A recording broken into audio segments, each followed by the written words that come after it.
महाभारत की महिमा। जन्मेजय ने कहा, द्विश्रेष्ठ, आपने कुरुवंशियों के चरित्र रूप महान महाभारत नामक संपूर्ण इतिहास का बहुत संक्षेप से वर्णन किया है।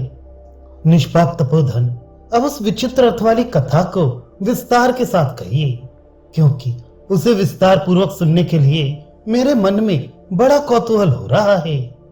विप्रवर, आप पुनः पूरे विस्तार के साथ ये कथा सुनाई। मैं अपने पूर्वजों के इस महान चरित्र को सुनते सुनते तृप्त नहीं हो रहा हूं। सब मनुष्यों द्वारा जिनकी प्रशंसा की जाती है, उन धर्मज्ञ पांडवों ने जो युद्ध भूमि में समस्त अवध सैनिकों का भी वध किया था, इसका कोई छोटा या साधारण कारण नहीं हो सकता।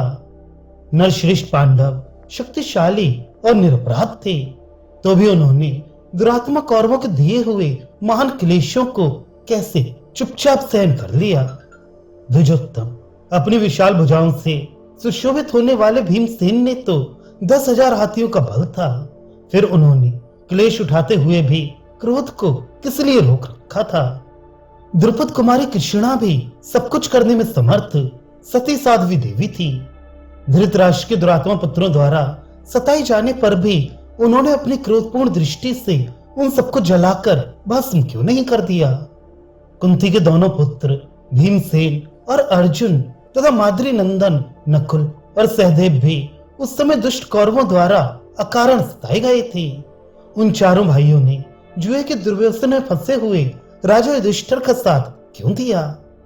धर्मात्माओं में श्रेष्ठ धर्मपुत्र युधिष्ठिर धर्म के ज्ञाता थे, महान क्लेशों में पड़ने योग्य कदापि नहीं थे, तो भी उन्होंने ये सब कैसे सहन कर लिया।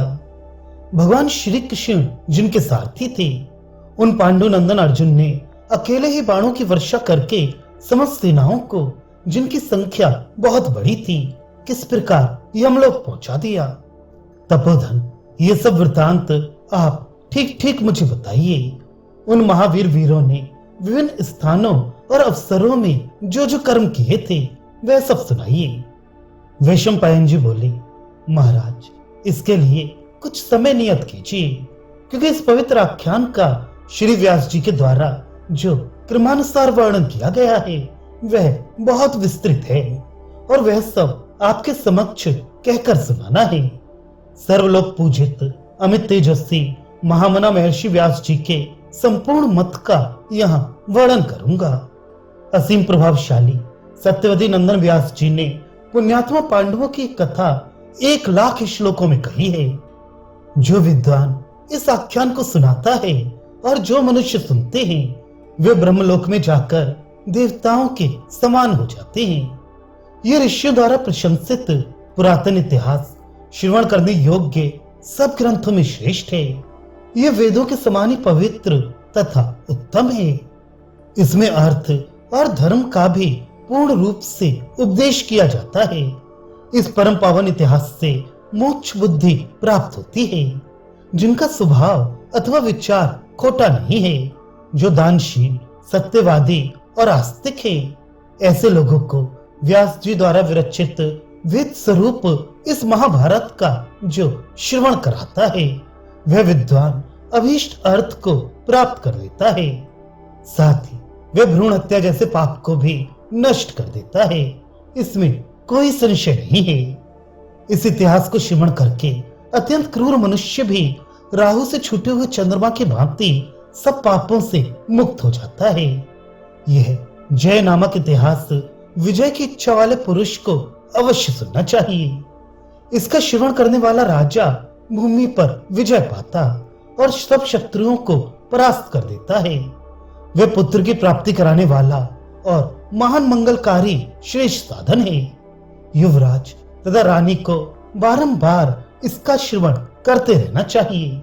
इससे वह वीर पुत्र अथवा राज सिंहासन पर बैठने वाली कन्या को जन्म देती है।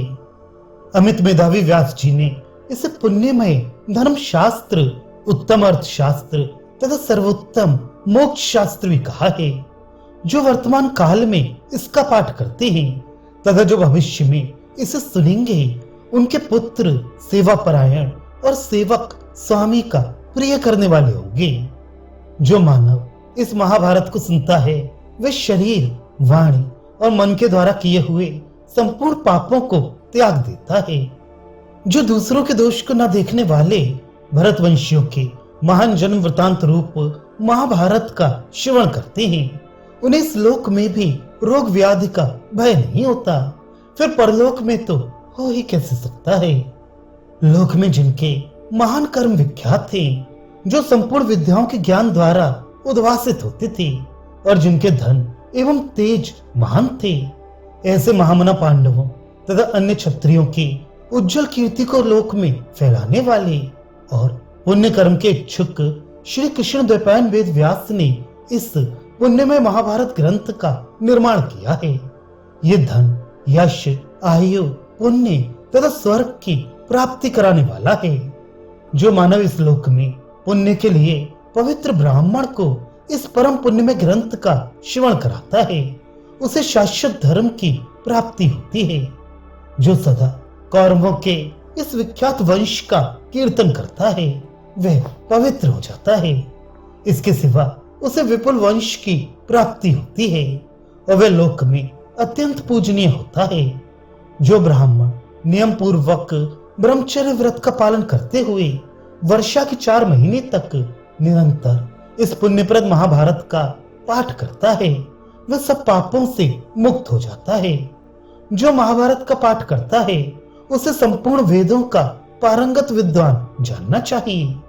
इसमें देवताओं, राज ऋषियों तथा पुण्यात्मा ब्रह्म ऋषियों के, जिन्होंने अपने सब पाप धो दिए हैं, चरित्र का वर्णन किया गया है। इसके सिवा इस ग्रंथ में भगवान श्री कृष्ण की महिमा का भी कीर्तन किया जाता है।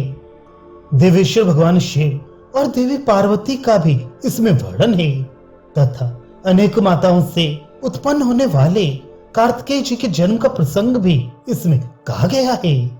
ब्राह्मणों तथा गौओं के महात्म्य का निरूपण भी इस ग्रंथ में किया गया है। इस प्रकार ये महाभारत संपूर्ण श्रुतियों का समूह है। धर्मात्मा पुरुषों को सदा इसका श्रवण करना चाहिए।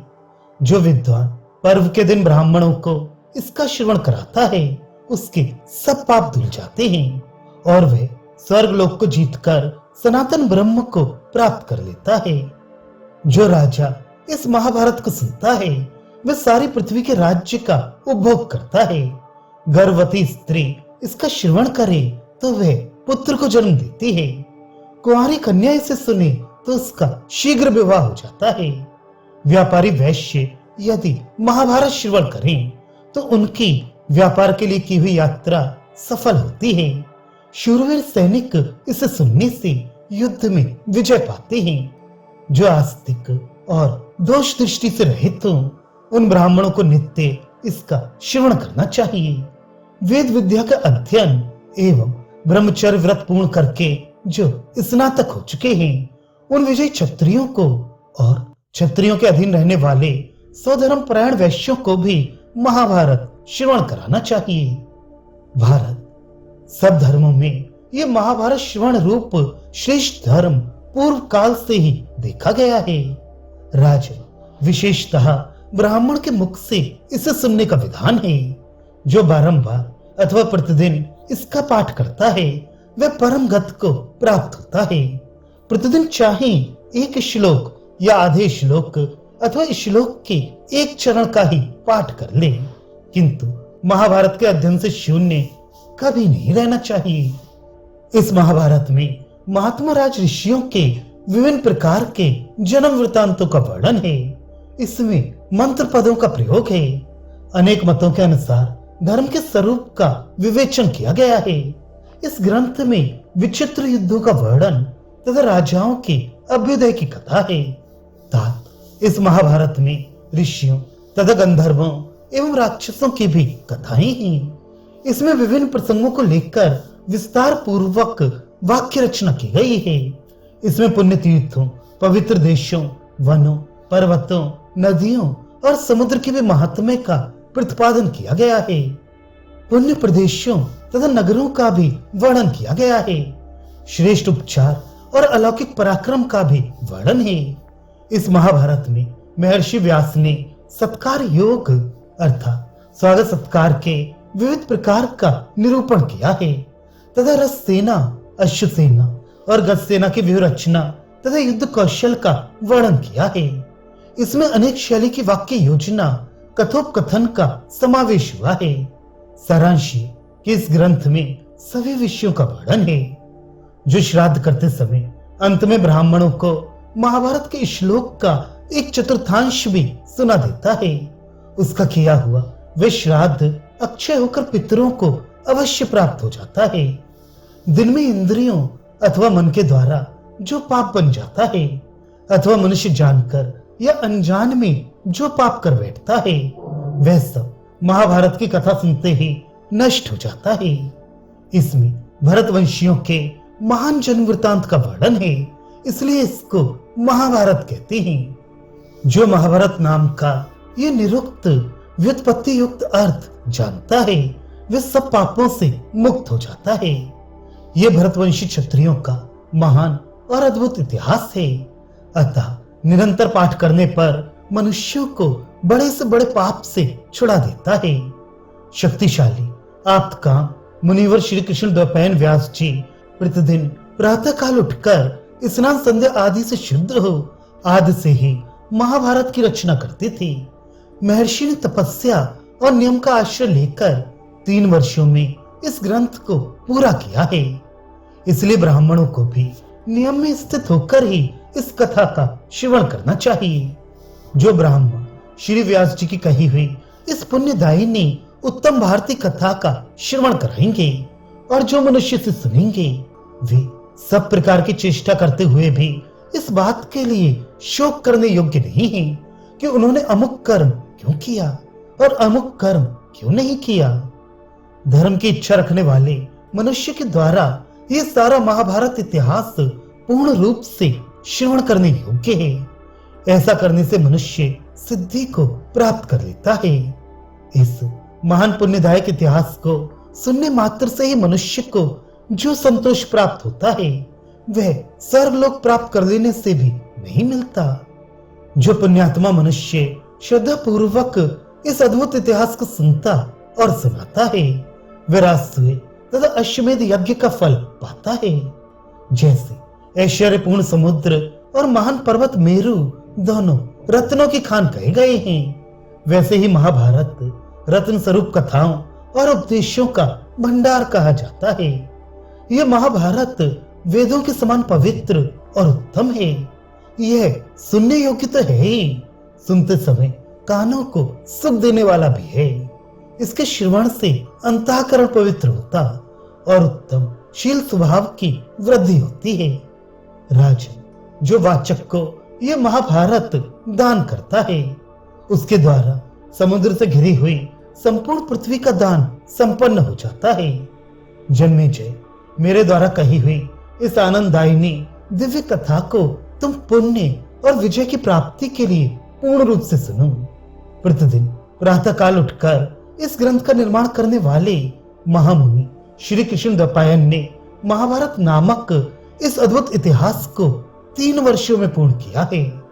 भरत श्रेष्ठ धर्म, अर्थ, काम और मोक्ष के संबंध में जो बात इस ग्रंथ में है, वही अन्यत्र भी है। जो इसमें नहीं है, वह कहीं भी नहीं है।